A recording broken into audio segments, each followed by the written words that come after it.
akan membawakan renungan inspiratif yang berjudul Transfigurasi Pengalaman Puncak Orang Beriman. Para saudara yang terkasih, apakah Anda pernah mendaki gunung? Susah payah pastinya, capek dan melelahkan bukan? Namun sesampainya di puncak gunung, apa yang Anda rasakan? Senang, puas sampai tujuan, dan pemandangannya sangat indah. Dan bisa jadi Anda tidak mau turun lagi karena bahagia. Inilah yang dirasakan oleh Petrus, Yakobus, dan Yohanes saat diajak Yesus naik ke Gunung Tabor. Para saudara yang terkasih, ketika sedang berdoa di atas Gunung Tabor, Yesus tiba-tiba mengalami transfigurasi. Wajahnya berubah dan pakaiannya menjadi putih berkilau-kilauan. Saat itu nampak pula Musa dan Elia dalam kemuliaannya. Musa adalah nabi yang terdahulu yang menjadi perantara perjanjian antara Allah dengan bangsa Israel di Gunung Sinai. Dialah yang memimpin bangsa Israel keluar dari Mesir. Elia adalah nabi besar bangsa Israel yang mengingatkan mereka untuk bertobat dari Baal dan hanya menyembah Allah sebagaimana ditegaskan dalam Taurat Musa. Dalam peristiwa transfigurasi itu, mereka berbicara tentang tujuan kepergian Yesus yang akan digenapi di Yerusalem. Dengan demikian, peristiwa transfigurasi adalah juga afirmasi karya penyelamatan Allah dalam diri Yesus Kristus oleh Musa dan Elia. Para saudara yang terkasih, peristiwa transfigurasi ini begitu membahagiakan Petrus, Yakobus, dan Yohanes. Sehingga dari pengalaman tremendum passionoscum ini, Petrus hendak mendirikan 3 kemah untuk mengabdikannya. Dalam ketakjuban itu, tiba-tiba awan turun dan menaungi mereka, seraya terdengar suara, "Inilah anakku yang kupilih, dengarkanlah dia."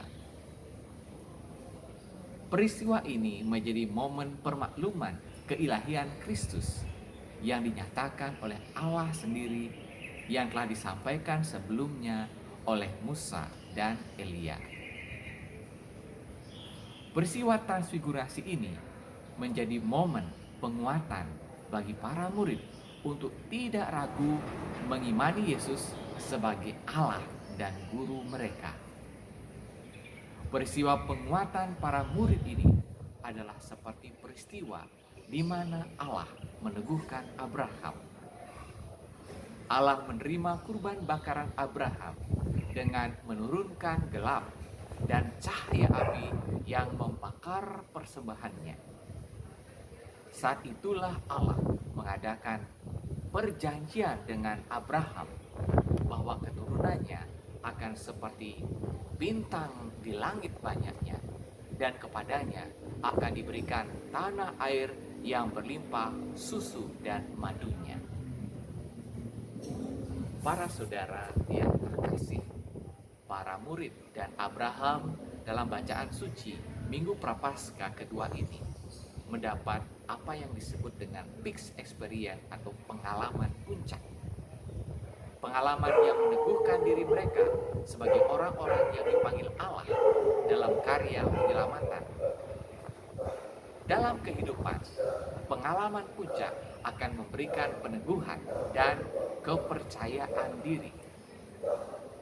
Peak experience memberi keyakinan teguh bahwa kita akan mampu menjalankan tugas kita sekalipun melewati penderitaan dan salib.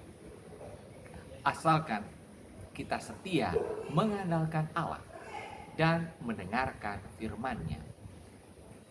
Allah tidak akan membiarkan kita sendiri. Ia tinggal dalam hati kita. Dan kita tak perlu membuat 3 kemah seperti yang dikatakan Petrus, Yakobus, dan Yohanes. Para saudara yang terkasih, pengalaman puncak yang kita alami adalah sesuatu yang patut kita syukuri dan harus menjadi dasar yang menguatkan mental dan iman kita. Pengalaman mendapatkan gelar doktor dan predikat lulusan terbaik saat wisuda S3 3 bulan yang lalu, saya rasakan sebagai pengalaman puncak yang meneguhkan mental dan iman saya.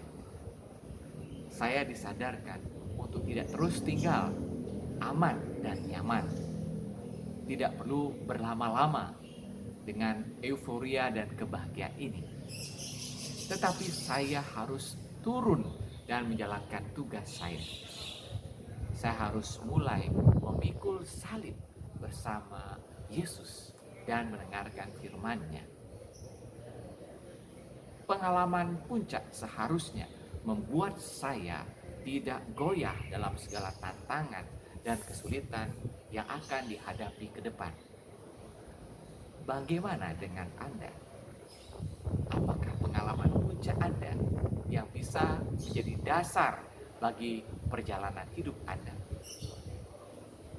Beranikah Anda turun dari zona nyaman yang membahagiakan Anda untuk menjadi berkat bagi banyak orang?